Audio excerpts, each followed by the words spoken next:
Well, Lincoln says that plantation owners in occupied areas now re-belonging to the United States can have their land back if they free their slaves and then offer to pay their slaves fair wages to work on the land to get the cotton mills back up and running because America needs trade.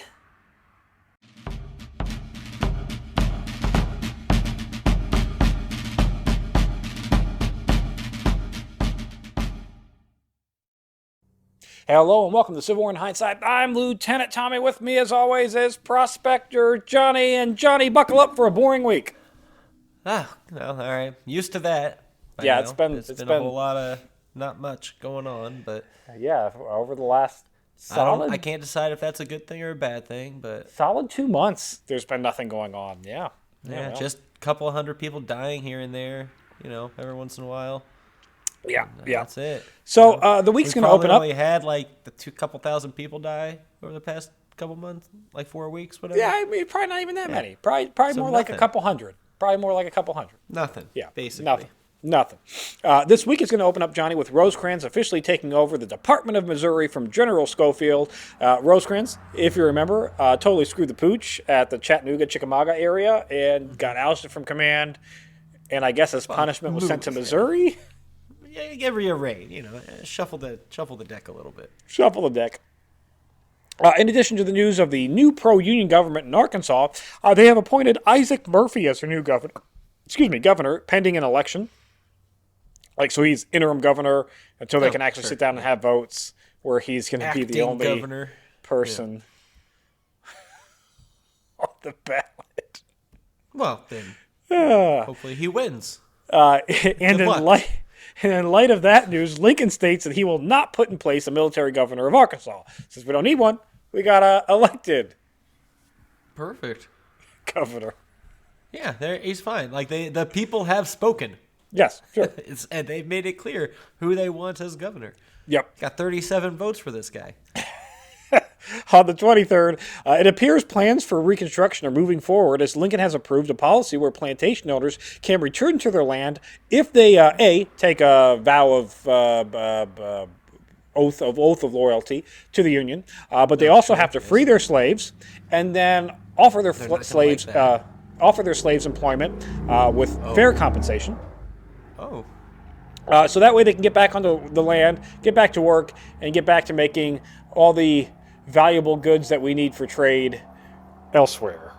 So they're saying that these huge, very profitable businesses they have to now pay the people responsible for making them function? Yes. Yeah. Seems whack. That's what they're asking for. Yep. And on a more positive note, all trade restrictions in Kentucky and Missouri have now officially been annulled because Kentucky and Missouri are now officially considered free of any substantial Confederacy influence, all that fun stuff. The whole neutrality thing's over. It's Union. They never left anyways, but now it's like officially like we trust you enough that resume trade as normal. And in the future, there's not going to be a bunch of Southern sympathizers living in your states. Yeah. There's no way that's going to happen. No, never. On the 24th, only news of note really is that a few Union pickets are going to be captured by dirty rebels near Loves Hill in Knoxville, Tennessee. On the 25th, we're going to see federal troops being pulled from Corinth to consolidate with Grant's troops in the west.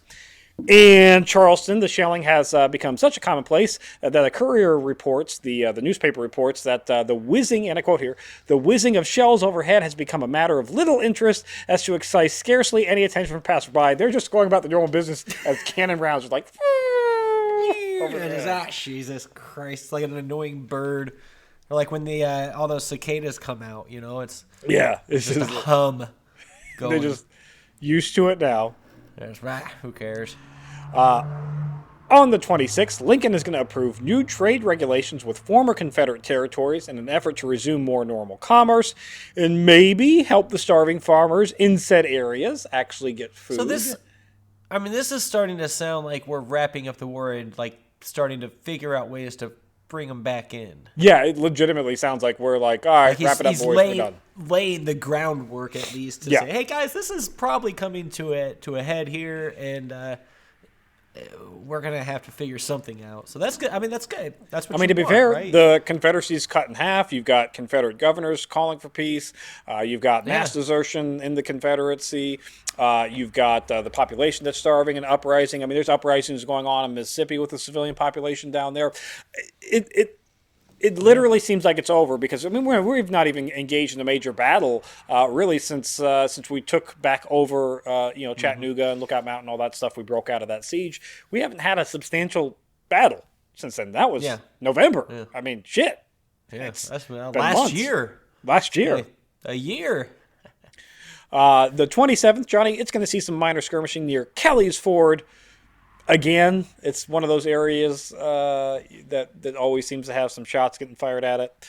Yeah. But I'm hopeful here that this limiting fighting that we've had is just a sign that things have wrapped up. We're just waiting for some people to come to the negotiating table for some peace. Exactly. That's all it is.